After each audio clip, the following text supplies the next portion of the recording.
Hello and welcome to Real Opinions, and it's me again doing my usual reviewing of 10 added minutes to a superhero film, because I've done that twice now and this is the third time, because I'm looking at the extended cut of Suicide Squad. So right off the bat, I'm just going to come out and say it rather than doing a lengthy introduction, because by now you know what Suicide Squad is, and you knew that it had 1,001 editing problems and reshoots and everything. They had hired a trailer company to edit the film, and what can you expect? So yeah, we all know that, you don't need the introduction. But does this extended cut fix anything? Everything? Does it make it a much better film? Does it make it a worse film?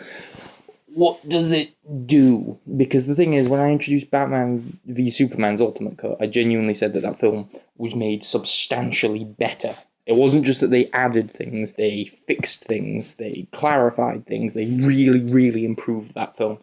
And this cut does not do that for Suicide Squad, which is a damn shame, because I thought Suicide Squad could be DC's breakout film, and then when it came out I thought, well, maybe it's just a victim of bad editing and studio interference. Maybe if we one day get a better cut, this could be the great superhero film I wanted it to be. But I think even though they only change very little minute things, this sort of confirmed to me that maybe it was always going to be a bit crap, because this cut adds in more scenes and more, and I'm using quotation marks here, character development. And it just made me realise that I think what they probably did with this film was filmed a bunch of scenes, not really planning anything ahead. They just filmed a load of stuff and went, we'll see what we can do with it. And what it means is that the characters are very paper thin. The plot has just loads of stuff that can easily be exercised. And that's the problem. All of the stuff here could have been cut. With Batman v Superman, the stuff genuinely added a new layer to the film. With Suicide Squad, there was a load of stuff they filmed that they could cut. They did cut it. It didn't make a difference because they just filmed random, disjointed, unconnected stuff. That's the best way to describe it. It's just a load of stuff. And this cut of the film adds in more stuff. Not better stuff, not stuff that makes it feel more cohesive, just more.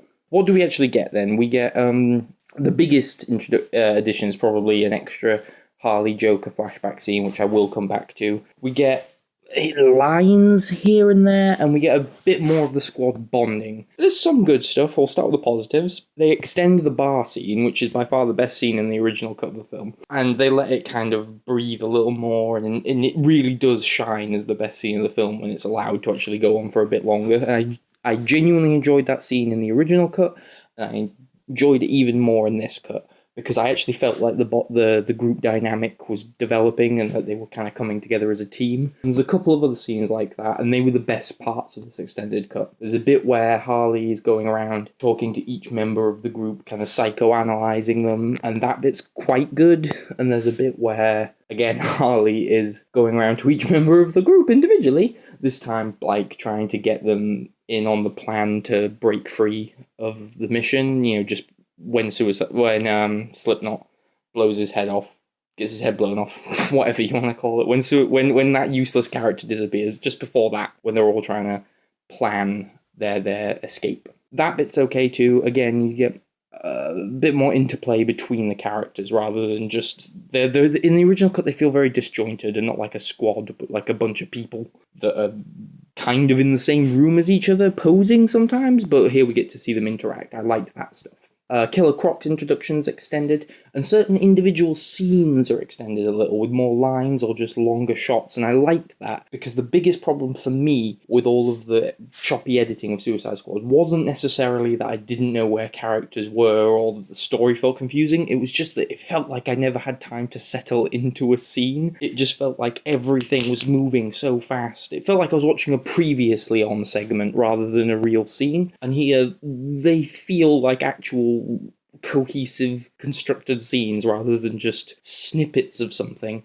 So I liked that. What I didn't like with this cut was the fact that in some ways it made things even more confusing, and I'm talking specifically about the scene that they had with the Joker. The Joker's new scene is bad. Firstly, It's a random flashback that is completely unmotivated, and I have no idea where it situates in the chronology of anything. I know that it's before Harley's thrown herself into the Ace chemicals. I know it's after he's broken out of Arkham, but I don't know where in that massive gap of time it falls. I don't know what's going on. You just cut into the middle of a chase scene. The Harley's chasing the Joker for some reason. They have a conversation that might well be a decent conversation, but I have no idea what it's about.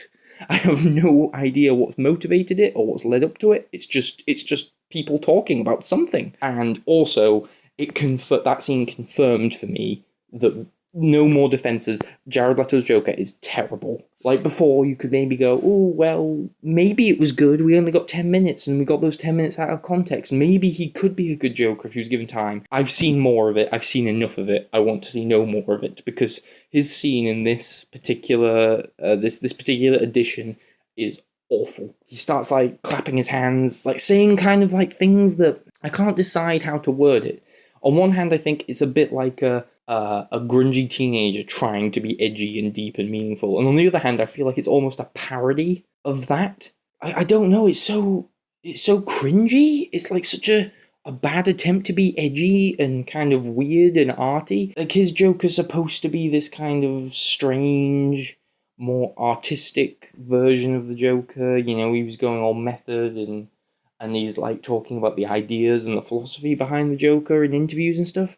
And in this scene, I think that's what they're trying to do, but it's just awful. He says like, you can't fall in love with me, and then he claps his hands and goes, 'cause I'm just an idea. And he starts talking about how he's an idea and spouting all this babbling diatribes about. It reminded me of bad noir writing, of like True Detective Season 2, where everyone's trying to be deep and they're just talking utter crap that makes no sense. That's exactly what this was like, and his performance is it's just too much, and this cut, giving a bit more time with him, I already realised I wanted nothing more. If you're one of those people who wanted the full, hour and a half of added Joker stuff, you won't get it here. You get about 2 more minutes, maybe, of him. It was enough for me, but in general, actually, this cut adds so little in terms of actual runtime. I bet it adds less than 10 minutes. And more importantly, most of what it adds is pointless. Like, there's just a bit where Killer Croc throws up on a helicopter. Great, glad you added that instead of stuff that would have made the story make more sense, or you could have added to the people's backstories, or, developed the characters, but no, what we needed was Killer Croc throwing up.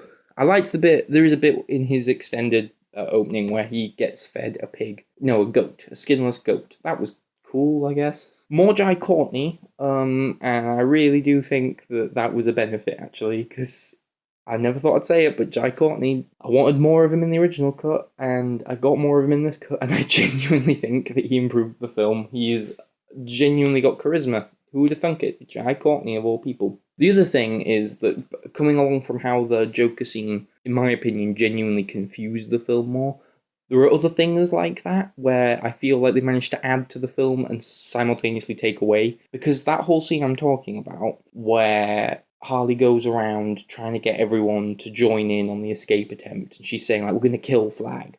And she's trying to pitch everyone to kill Flag, and everyone starts getting involved in this. And then the very next scene, they all start running to defend Flag from the weird bubbly monsters. And in the original cut, that made some sense. I mean, I did always question why they needed to protect him, or why they felt like they needed to protect him. But in this cut, directly before they do that, they're talking about they're planning to kill him. So it just didn't make any sense. Overall, I would say that this cut doesn't really improve or deprove. It makes some deprovements, and they're counterbalanced by some improvements, and I think overall it basically stays at the same level. And the most I can say is, I suppose, it does what it says on the tin, it extends the film. For anyone who actually likes Suicide Squad, I'd probably recommend it, because it is just more of what you probably liked. For anyone who didn't like Suicide Squad, I wouldn't. This doesn't do what Batman v Superman does, and actually substantially change the film. It's just more of it. And I guess the best thing I can say is make of that what you will. I did like that scenes felt a little less disjointed and choppy. I did like that moments were allowed to breathe a little more. There's a bit where it's just Will Smith in his cell thinking about his daughter, and it's just like a nice little moment of calm. I like that stuff. But overall, yeah, it's just more mess. That's it. It's just more mess. Thank you for listening, and if you liked this, there will be other videos. Something, like and subscribe.